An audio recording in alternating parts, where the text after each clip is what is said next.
Salvo disposição contrária, a lei começa a vigorar em todo o país 45 dias depois de oficialmente publicada. Nos estados estrangeiros, a obrigatoriedade da lei brasileira, quando admitida, se inicia 3 meses depois de oficialmente publicada.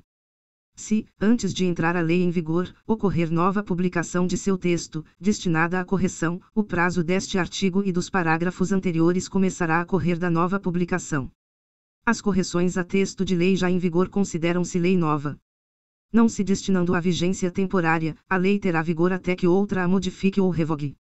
A lei posterior revoga a anterior quando expressamente o declare, quando seja com ela incompatível ou quando regule inteiramente a matéria de que tratava a lei anterior. A lei nova, que estabeleça disposições gerais ou especiais a par das já existentes, não revoga nem modifica a lei anterior. Salvo disposição em contrário, a lei revogada não se restaura por ter a lei revogadora perdido a vigência. Ninguém se escusa de cumprir a lei, alegando que não a conhece. Quando a lei for omissa, o juiz decidirá o caso de acordo com a analogia, os costumes e os princípios gerais de direito. Na aplicação da lei, o juiz atenderá aos fins sociais a que ela se dirige e às exigências do bem comum. A lei em vigor terá efeito imediato e geral, respeitados o ato jurídico perfeito, o direito adquirido e a coisa julgada. Reputa-se ato jurídico perfeito o já consumado segundo a lei vigente ao tempo em que se efetuou. Consideram-se adquiridos assim os direitos que o seu titular, ou alguém por ele, possa exercer, como aqueles cujo começo do exercício tenha termo pré-fixo, ou condição pré-estabelecida inalterável, a arbítrio de outrem. Chama-se coisa julgada ou caso julgado a decisão judicial de que já não caiba recurso. A lei do país em que domiciliada a pessoa determina as regras sobre o começo e o fim da personalidade, o nome, a capacidade e os direitos de família. Realizando-se o casamento no Brasil, será aplicada a lei brasileira quanto aos impedimentos dirimentes e às formalidades da celebração. O casamento de estrangeiros poderá celebrar-se perante autoridades diplomáticas ou consulares do país de ambos os nubentes. Tendo os nubentes domicílio diverso, regerá os casos de invalidade do matrimônio a lei do primeiro domicílio conjugal. O regime de bens, legal ou convencional, obedece à lei do país em que tiverem os nubentes domicílio, e, se este for diverso, a do primeiro domicílio conjugal. O estrangeiro casado, que se naturalizar brasileiro, pode, mediante expressa anuência de seu cônjuge, requerer ao juiz, no ato de entrega do decreto de naturalização, se apostilhe ao mesmo a adoção do regime de comunhão parcial de bens, respeitados os direitos de terceiros e dada esta adoção ao competente registro. O divórcio realizado no estrangeiro, se um ou ambos os cônjuges forem brasileiros, só será reconhecido no Brasil depois de 1 ano da data da sentença, salvo se houver sido antecedida de separação judicial por igual prazo. Caso em que a homologação produzirá efeito imediato, obedecidas as condições estabelecidas para a eficácia das sentenças estrangeiras no país. O Superior Tribunal de Justiça, na forma de seu regimento interno, poderá reexaminar, a requerimento do interessado, decisões já proferidas em pedidos de homologação de sentenças estrangeiras de divórcio de brasileiros, a fim de que passem a produzir todos os efeitos legais.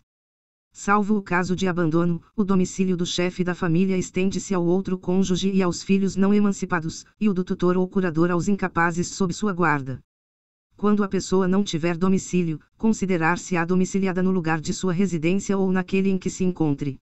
Para qualificar os bens e regular as relações a eles concernentes, aplicar-se-á a lei do país em que estiverem situados. Aplicar-se-á a lei do país em que for domiciliado o proprietário, quanto aos bens móveis que ele trouxer ou se destinarem a transporte para outros lugares. O penhor regula-se pela lei do domicílio que tiver a pessoa, em cuja posse se encontre a coisa apenhada. Para qualificar e reger as obrigações, aplicar-se-á a lei do país em que se constituírem. Destinando-se a obrigação a ser executada no Brasil e dependendo de forma essencial, será esta observada, admitidas as peculiaridades da lei estrangeira quanto aos requisitos extrínsecos do ato. A obrigação resultante do contrato reputa-se constituída no lugar em que residir o proponente. A sucessão por morte ou por ausência obedece à lei do país em que domiciliado o defunto ou o desaparecido, qualquer que seja a natureza e a situação dos bens. A sucessão de bens de estrangeiros, situados no país, será regulada pela lei brasileira em benefício do cônjuge ou dos filhos brasileiros, ou de quem os represente sempre que não lhes seja mais favorável a lei pessoal do de cujos. A lei do domicílio do herdeiro ou legatário regula a capacidade para suceder. As organizações destinadas a fins de interesse coletivo, como as sociedades e as fundações, obedecem à lei do Estado em que se constituírem. Não poderão, entretanto, ter no Brasil filiais, agências ou estabelecimentos antes de serem os atos constitutivos aprovados pelo governo brasileiro, ficando sujeitas à lei brasileira. Os governos estrangeiros, bem como as organizações de qualquer natureza, que eles tenham constituído, dirijam ou hajam investido de funções públicas, não poderão adquirir no Brasil bens imóveis ou susceptíveis de desapropriação. Os governos estrangeiros podem adquirir a propriedade dos prédios necessários à sede dos representantes diplomáticos ou dos agentes consulares. É competente a autoridade judiciária brasileira, quando for o réu domiciliado no Brasil ou aqui tiver de ser cumprida a obrigação. Só a autoridade judiciária brasileira compete conhecer das ações relativas a imóveis situados no Brasil. A prova dos fatos ocorridos em país estrangeiro rege-se pela lei que nele vigorar, quanto ao ônus e aos meios de produzir-se, não admitindo os tribunais brasileiros provas que a lei brasileira desconheça. Não conhecendo a lei estrangeira, poderá o juiz exigir de quem a invoca prova do texto e da vigência. Será executada no Brasil a sentença proferida no estrangeiro, que reúna os seguintes requisitos: haver sido proferida por juiz competente, ter passado em julgado e estar revestida das formalidades necessárias para a execução no lugar em que foi proferida, estar traduzida por intérprete autorizado, ter sido homologada pelo Supremo Tribunal Federal. Quando, nos termos dos artigos precedentes, se houver de aplicar a lei estrangeira, ter-se-á em vista a disposição desta, sem considerar-se qualquer remissão por ela feita a outra lei. As leis, atos e sentenças de outro país, bem como quaisquer declarações de vontade, não terão eficácia no Brasil, quando ofenderem a soberania nacional, a ordem pública e os bons costumes. Tratando-se de brasileiros, são competentes as autoridades consulares brasileiras para lhes celebrar o casamento e os mais atos de registro civil e de tabelionato, inclusive o registro de nascimento e de óbito dos filhos de brasileiro ou brasileira nascido no país da sede do consulado.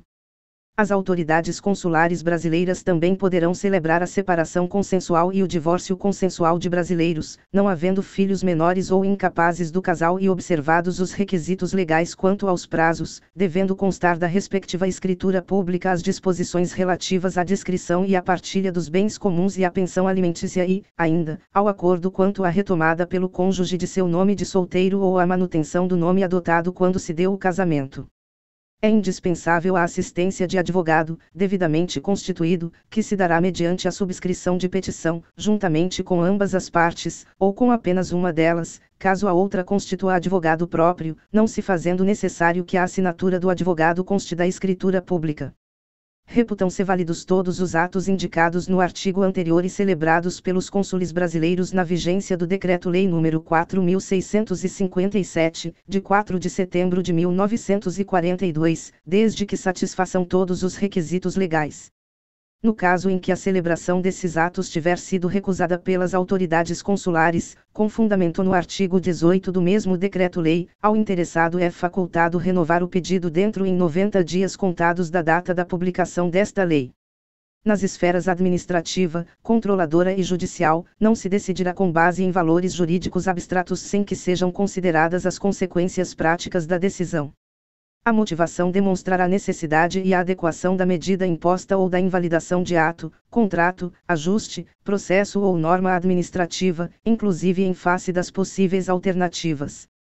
A decisão que, nas esferas administrativa, controladora ou judicial, decretar a invalidação de ato, contrato, ajuste, processo ou norma administrativa deverá indicar de modo expresso suas consequências jurídicas e administrativas.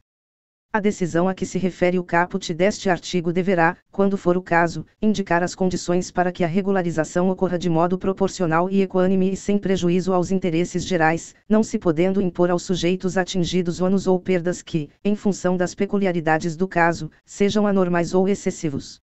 Na interpretação de normas sobre gestão pública, serão considerados os obstáculos e as dificuldades reais do gestor e as exigências das políticas públicas a seu cargo, sem prejuízo dos direitos dos administrados. Em decisão sobre regularidade de conduta ou validade de ato, contrato, ajuste, processo ou norma administrativa, serão consideradas as circunstâncias práticas que houverem imposto, limitado ou condicionado a ação do agente. Na aplicação de sanções, serão consideradas a natureza e a gravidade da infração cometida, os danos que dela provierem para a administração pública, as circunstâncias agravantes ou atenuantes e os antecedentes do agente. As sanções aplicadas ao agente serão levadas em conta na dosimetria das demais sanções de mesma natureza e relativas ao mesmo fato. A decisão administrativa, controladora ou judicial que estabelecer interpretação ou orientação nova sobre norma de conteúdo indeterminado, impondo novo dever ou novo condicionamento de direito, deverá prever regime de transição quando indispensável para que o novo dever ou condicionamento de direito seja cumprido de modo proporcional, equânime e eficiente e sem prejuízo aos interesses gerais. A revisão, nas esferas administrativa, controladora ou judicial, quanto à validade de ato, contrato, ajuste, processo ou norma administrativa cuja produção já se houver completado levará em conta as orientações gerais da época. Sendo vedado que, com base em mudança posterior de orientação geral, se declarem inválidas situações plenamente constituídas. Consideram-se orientações gerais as interpretações e especificações contidas em atos públicos de caráter geral ou em jurisprudência judicial ou administrativa majoritária, e ainda as adotadas por prática administrativa reiterada e de amplo conhecimento público. Para eliminar irregularidade, incerteza jurídica ou situação contenciosa na aplicação do direito público, inclusive no caso de expedição de licença, a autoridade administrativa poderá, após oitiva do órgão jurídico e, quando for o caso, após realização de consulta pública, e presentes razões de relevante interesse geral, celebrar compromisso com os interessados, observada a legislação aplicável, o qual só produzirá efeitos a partir de sua publicação oficial. O compromisso referido no caput deste artigo buscará solução jurídica proporcional, equânime, eficiente e compatível com os interesses gerais. Não poderá conferir desoneração permanente de dever ou condicionamento de direito reconhecidos por orientação geral. Deverá prever com clareza as obrigações das partes, o prazo para seu cumprimento e as sanções aplicáveis em caso de descumprimento. A decisão do processo, nas esferas administrativa, controladora ou judicial, poderá impor compensação por benefícios indevidos ou prejuízos anormais ou injustos resultantes do processo ou da conduta dos envolvidos. A decisão sobre a compensação será motivada, ouvidas previamente as partes sobre seu cabimento, sua forma e, se for o caso, seu valor. Para prevenir ou regular a compensação, poderá ser celebrado compromisso processual entre os envolvidos. O agente público responderá pessoalmente por suas decisões ou opiniões técnicas em caso de dolo ou erro grosseiro. Em qualquer órgão ou poder, a edição de atos normativos por autoridade administrativa, salvo os de mera organização interna, poderá ser precedida de consulta pública para manifestação de interessados, preferencialmente por meio eletrônico, a qual será considerada na decisão. A convocação conterá a minuta do ato normativo e fixará o prazo e demais condições da consulta pública, observadas as normas legais e regulamentares específicas, se houver. As autoridades públicas devem atuar para aumentar a segurança jurídica na aplicação das normas, inclusive por meio de regulamentos, súmulas administrativas e respostas a consultas. Os instrumentos previstos no caput deste artigo terão caráter vinculante em relação ao órgão ou entidade a que se destinam, até ulterior revisão.